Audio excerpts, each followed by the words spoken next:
Hello friends, welcome to another video. आज का topic है डेंगू फीवर। तो दोस्तों, डेंगू फीवर जो है वो एक इन्फेक्शियस फीवर डिसीज़ रहता है जिसमें एडिस मादा मच्छर जो रहती है उसके काटने के 5 दिन बाद डेंगू फीवर इंसान को होता है।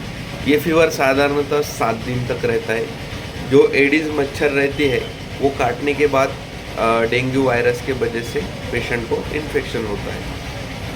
तो इसका जो मेन कॉज रहता है वो तो समझ गए आप क्या रहता है कि एडिस मादा मच्छर के काटने से डेंगू वायरस के वजह से या क्यूलेक्स मच्छर के द्वारा डेंगू फीवर होता है। अब इसके लक्षण जान लेते हैं। तो लक्षण में इंसान को तेज़ फीवर रहता है, 103 से 104 डिग्री फ़ारेनहाइट तक पेशेंट को फीवर रहता है। पेशेंट को नौसिया वोमिटिंग रहती है, पेशेंट को भूख न लगना ये सिम्टम रहता है, पेशेंट को जोड़ों में दर्द रहता है, पेशेंट को मीज़ल्स मम्स जैसी शिकायत हो सकती है, पेशेंट को कब्ज़ हो सकता है। ये सब साधारणतः लक्षण डेंगू फीवर में रहते हैं। ठीक है, तो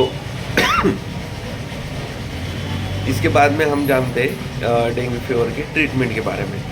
तो डेंगू फीवर के ट्रीटमेंट में पेशेंट का जो प्लेटलेट काउंट रहता है वो इतना ड्रॉप हो जाता है कि 1,50,000 से बहुत ज़्यादा कम हो जाता है। कई पेशेंट का 1 लाख से नीचे गिर जाता है। तो वो टाइम टू टाइम जब पेशेंट इंडोर पेशेंट एडमिट रहता है हॉस्पिटल में, तब पेशेंट का डेली बेसिस पर प्लेटलेट काउंट मॉनिटर करना ज़रूरी है।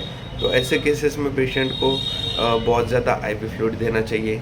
और डेंगू फीवर के पेशेंट में आईएम इंजेक्शन ये कॉन्ट्रा इंडिकेटेड है।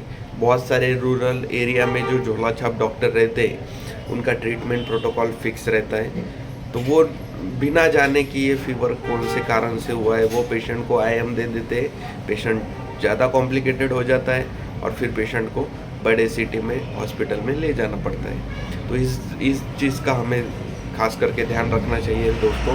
पेशेंट को ओरली बहुत ज़्यादा फ्लूइड देना चाहिए, आईवी फ्लूइड में भी ज़्यादा फ्लूइड मेंटेन करना चाहिए। पेशेंट का शरीर में का पानी कम ना हो, इस चीज़ का ध्यान रखना ज़रूरी है, क्योंकि प्लेटलेट बढ़ना कम होना ये नॉर्मल प्रोसीजर रहती है, ये अपने आप होती है बॉडी में। ठीक है, इसको आप कीवी पपई वगैरह खाओगे तो इससे फ़ायदा होगा, कुछ प्रमाण में हो जाता है फ़ायदा, लेकिन ज़्यादा ये उपयोगकारी नहीं है। इसमें मेनली हमारा फोकस रहना चाहिए पेशेंट के बॉडी में फ्लूइड ज़्यादा मेंटेन करना।